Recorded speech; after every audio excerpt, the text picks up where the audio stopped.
James Cameron's Avatar. Whoa, epic.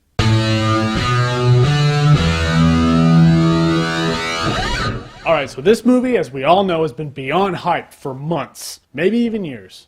But definitely months. And we've seen all the buzz about the special effects, but I know you're thinking, yeah, we've heard about the special effects for months now. How is the movie? Does it have substance? Is the acting good? Is the script solid? First, I have to touch on the special effects, since now the table scraps are all done and I've been in Pandora for about 3 hours. The Na'vi in this movie looks spectacular, as does the world of Pandora. At no time did any of it look cheesy, less than real, or less than amazing for that matter. And as for the characters, they were all great. I didn't care about Sam Worthington before Avatar, but now, I think he's cool. I hope he sticks around. And Michelle Rodriguez didn't irritate me for once. She's always that chick in everything she does that feels like she has to prove something to everyone. She's just not like that in Avatar. I actually liked her for once. And Giovanni Ribisi was straight up Ari Gold light, but I liked him.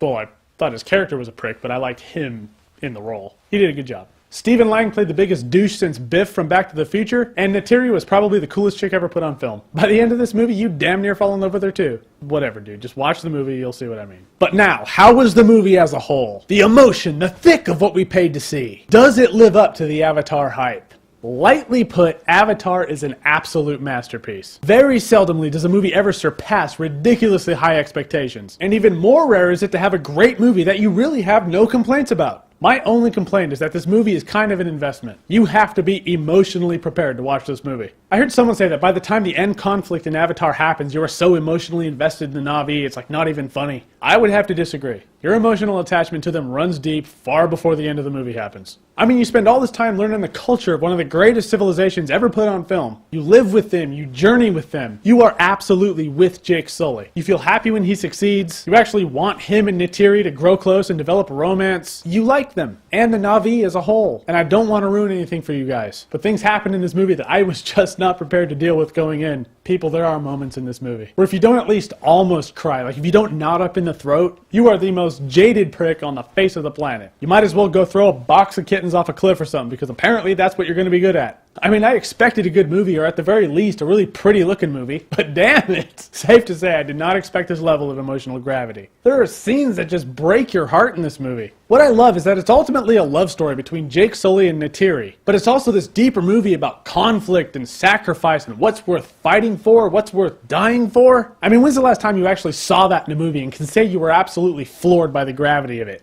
The correct answer is tonight if you go see it like you should. I mean, so often we watch a movie where someone has to fight their fight and we're like, yeah, okay, fight your fight, I'll be watching you, hope it works out for you, but I really don't give a shit. But in Avatar, you were straight up like, I will fight for the Na'vi. I will die for the Na'vi. Where do I sign up? Sign me up. Do I sign up here? Sign me up. Thanks. You're not going to pay for my college? I don't give a shit. Sign me up. It is so important to you that the Na'vi win. And the soundtrack only adds to the emotional crux being felt. The soundtrack straight up sounds like something out of Civilization 4. And when the climax of the movie blasts off, then it becomes Civilization 4 meets epically awesome. In the end, we see the kind of movie that can be made if a director doesn't rush his movie and just takes his time to make it awesome. And what can happen if the studio backs off and doesn't micromanage the director at work. And as for the 3D, yes, the 3D in Avatar is amazing. But I do believe that if you end up having to see the movie in 2D, the movie will still stand up as an awesome movie and impress you. However, if you have the choice to watch it in 2D or 3D, you pretty much have to choose 3D. If you don't, you are electing to miss out on a really sweet aspect of the movie. So guys,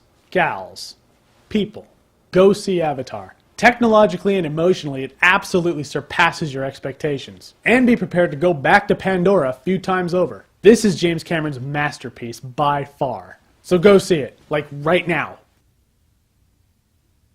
You're still here. Go see it!